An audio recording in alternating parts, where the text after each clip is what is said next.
নতুন দল পুরনো পথ, রাজনীতি নিয়ে হতাশা প্রকাশ করলেন অভিনেত্রী বাঁধন। দেশের বর্তমান রাজনৈতিক পরিস্থিতি নিয়ে নিজের হতাশা প্রকাশ করেছেন জনপ্রিয় অভিনেত্রী আজমেরী হক বাঁধন।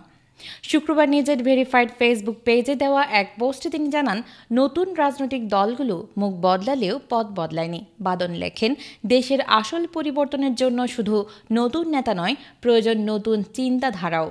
যখন নতুন দলগুলো রাজনীতির ময়দানে আসতে শুরু করেছিল, তখন অনেকে আশা করেছিলেন নতুন কিছু ঘটবে, ভিন্ন চিন্তাধারার মানুষরা সামনে আসবেন। কিন্তু এখন মনে হচ্ছে সেই আশাগুলো ক্রমেই ফিকে হয়ে যাচ্ছে। তিনি আরও বলেন, নতুন দলগুলোর অনেকে এখন সেই পুরনো পথেই হাঁটছেন।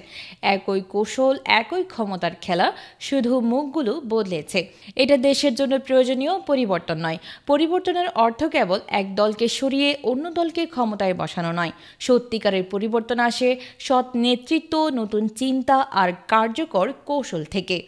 বাঁধন পোস্টে স্পষ্ট করে দিয়েছেন, এটি কোনো নির্দিষ্ট দলের বিরুদ্ধে নয়, বরং সামগ্রিক রাজনৈতিক চর্চা নিয়েই তার মন্তব্য। তিনি আরও লেখেন, যদি আমরা সত্যিই দেশকে এগিয়ে নিতে চাই, তাহলে আমাদের ভিন্নভাবে কাজ করতে হবে। ক্ষমতা নয়, অগ্রগতি হোক মূল লক্ষ্য। আর অগ্রগতি আসে বিচক্ষণ সিদ্ধান্ত আর সৎ চিন্তা থেকে।